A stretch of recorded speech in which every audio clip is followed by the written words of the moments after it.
Virginia Beach, a place that conjures visions of warm summer sand and cool ocean waves. The playground for those who are seeking respite from the daily toil. The oceanfront has all of the things that vacations are made of. But there is a different Virginia Beach. This Virginia Beach lies to the south, beyond the traffic and condos and strip malls. Beyond the Pungo Lake, the last outpost of commerce, another Virginia Beach reveals itself. Fertile farms and untamed wetlands dominate this landscape. 67% of Virginia Beach drains to the south, not to the Chesapeake Bay, but from the Oceana Ridge the water flows towards the embrace of the Albemarle. North Landing River, Back Bay, the Northwest River, collectively known as the Southern Watershed, lies in the Pasquotank River Basin, and all flow into the Albemarle-Pamlico estuarine system. This is a wilderness of shadowed water and a sea of green. The creeks and swamps, dark and slow-moving, weave through hidden landscapes, mysterious and secluded. Here, cypress knees emerge from the inky depths and reach skyward as Spanish moss, draped upon the giants of the swamp, trail towards the water. This is where the real heart of Virginia Beach beats. Hidden from the crowds, a world of shadows, cool dark pools, and strange sounds mingle with profound silence. There are creatures in these swamps, untouched by human eyes. These swamps and wetlands are remnants of a bygone age, sacred sanctuaries, the last of what once was in this city. The Natural Heritage Resources Inventory has documented that in Virginia Beach there are 37 rare animal species, 69 rare plant species, and 26 types of natural communities of statewide significance. Most of these are found in the Southern Watershed. Those are the ones that we know of. In the early 1900s, Fernald, a renowned botanist, discovered over 20 plants that we did not know to grow here, hidden in the Pocosons. There is no way to know what we don't know, and what rare, exciting species and discoveries still await. But if we fail to guard these wetlands, we may never know. Most people do not venture into places like Blackgut, or Gum Swamp, or Holland Swamp, or the wetlands along Pocody Creek. They are impenetrable, thick, and menacing places to be avoided. The air is filled with fearsome cries. The ground shifts beneath your feet and everything bites. And perhaps it is better that way. People tend to want to reshape these wild places into something they think is more useful, not understanding the natural services they already provide us, and not seeing the beauty and diversity.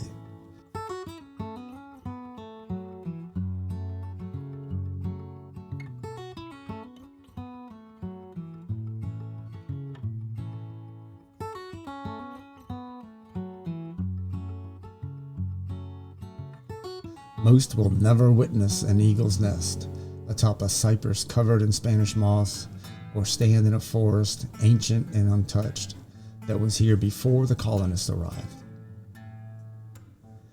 The line between land and water in this world is blurred and shifts with the wind.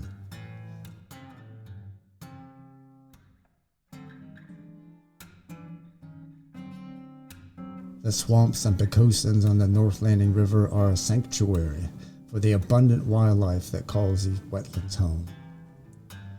Eagles, herons, rails, mink and muskrats, river otters and raccoons, deer and bears, wood ducks and mergansers, owls and vultures. Bobcats hide in the shadows while beavers do their best to reshape the land, creating more wetlands.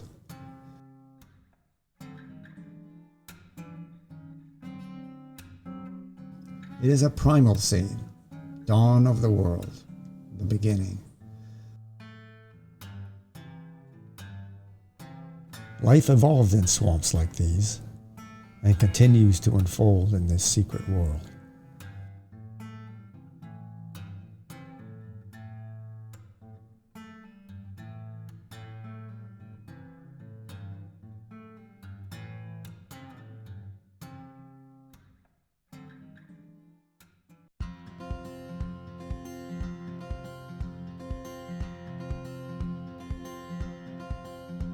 Today, a canal joins the Albemarle and Chesapeake Bay between the North Landing and Elizabeth Rivers. The North Landing meanders slowly south, a ribbon of life, past Starvation Point, past Pungo Ferry and Munden Point, and into North Carolina, where it meets the Northwest River at Tulls Bay, draining the wetlands as it slowly courses south.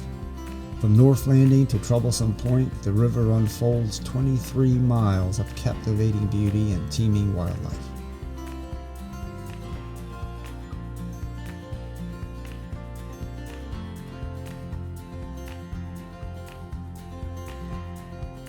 The North Landing is a Virginia scenic river, one of only a handful of Virginia rivers where the entire length of the river has the designation, including most of Westneck Creek, Pokety Creek, and Blackwater Creek. The river is a place of profound beauty and rare natural habitats. There are precosins and wind, tidal, illegal haline marshes, a globally rare type of habitat, as are peatland Atlantic white cedar forests, also found on the North Landing. It is said that the North Landing is the most biodiverse place in Virginia east of the Blue Ridge Mountains.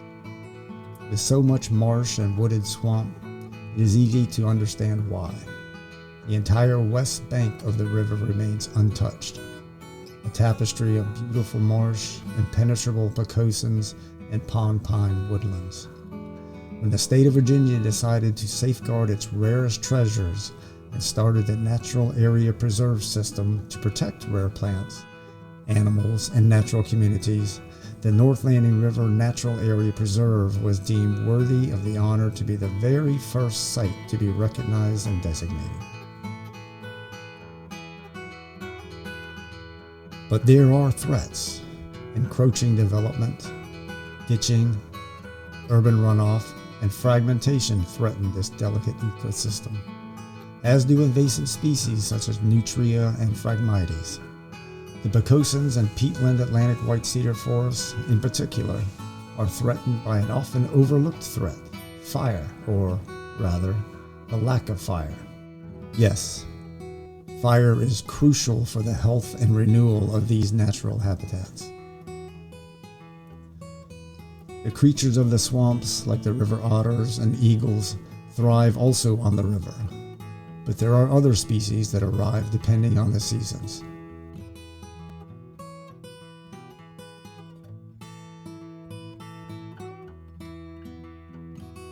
Traveling the river is a journey through a living, breathing ecosystem, a glimpse of Virginia Beach as it once was. It is a ribbon of life, a sinuous thread winding through the landscape.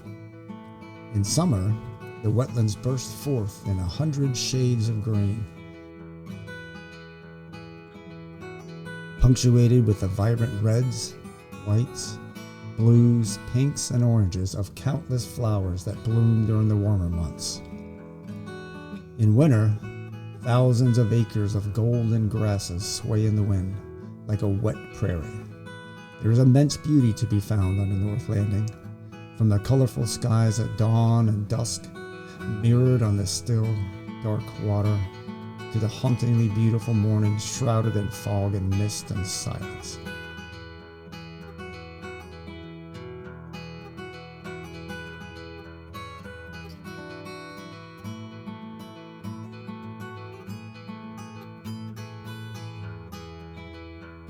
Osprey and hummingbirds arrive with the warming of spring, as do bitterns and swallows by the tens of thousands. Small pods of dolphins can occasionally be seen at times, 50 miles from the Ocean's Gate at Oregon Inlet, as well as the occasional gentle manatee.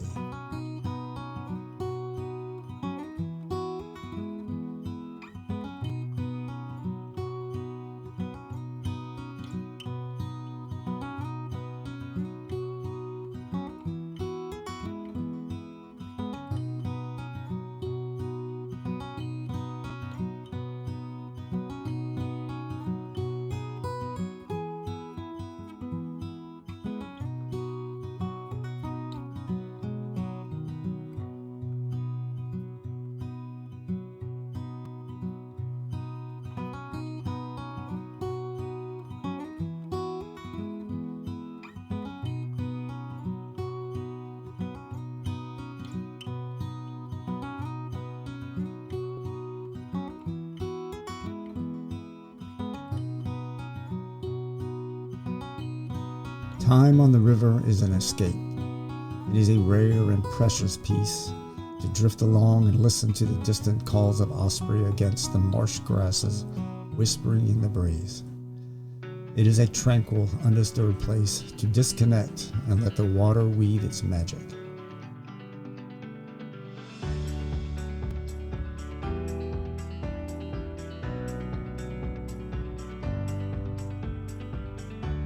East of the North Landing River, sandwiched between the Pungo Ridge and the Virginia Outer Banks, lies Back Bay. Back Bay is a vast, brackish lagoon studded with marsh islands and duck blinds and a rich cultural history. It encompasses a diverse range of habitats, including beaches, marshes, dunes, swamp forests, a maritime forest of singular beauty, and open water, creating a rich tapestry of ecosystems.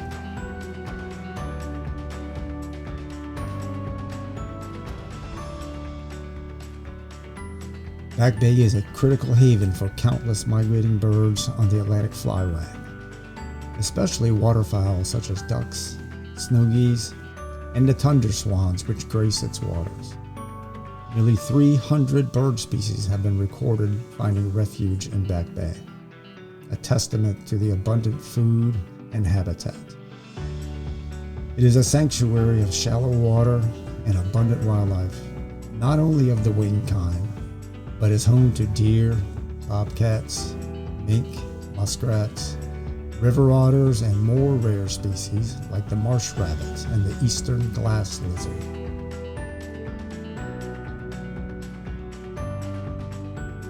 Much of Back Bay has been protected from the onslaught of civilization and is home to Back Bay National Wildlife Refuge, False Cape State Park, and just to the south, Mackey Island National Wildlife Refuge and Currituck National Wildlife Refuge.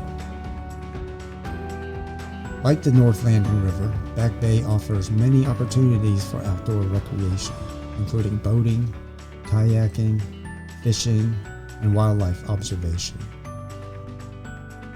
But unlike the North Landing River, Back Bay offers opportunities for hiking on the refuge and the state park along miles of trails. Back Bay faces many challenges today, as does much of the Southern Watershed. Invasive species such as Phragmites and Nutria continue to be an issue.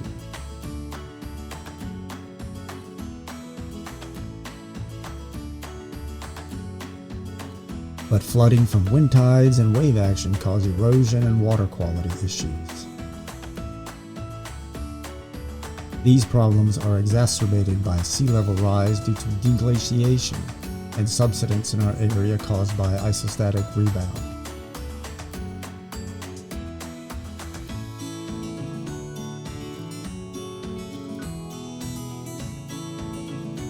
Back Bay is the perfect place to escape the pressures and demands of our hectic, busy world. On these shallow waters, you can enjoy the peace and tranquility nature has to offer and follow the natural order of things, not the deadlines of our constructed world.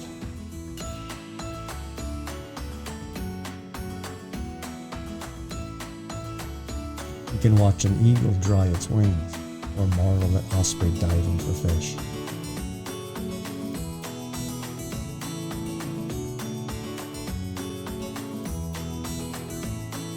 Or listen to hundreds of snow geese as they rest in these bountiful waters on their journey.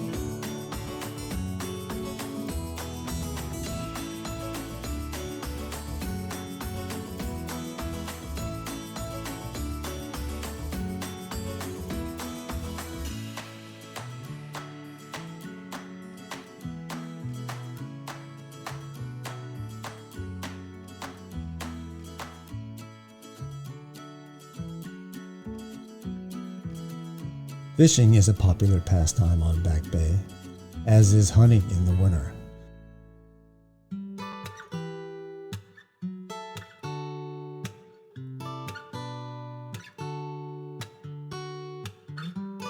Although, duck hunting often ends up being more about companionship and sunrises.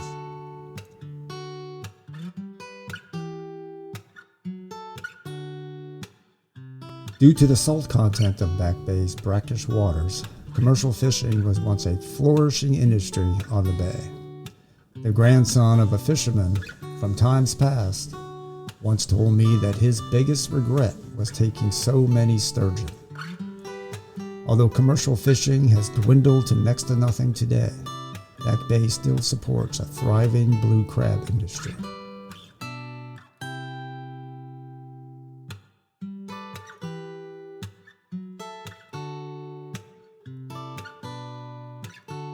The far southern reaches of Back Bay and into Nuts Island Bay are a different world apart.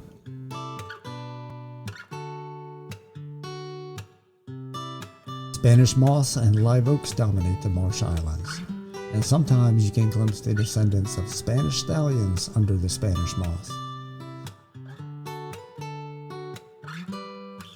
They roam the islands, grazing on the marsh and even the grasses that grow beneath the water's surface.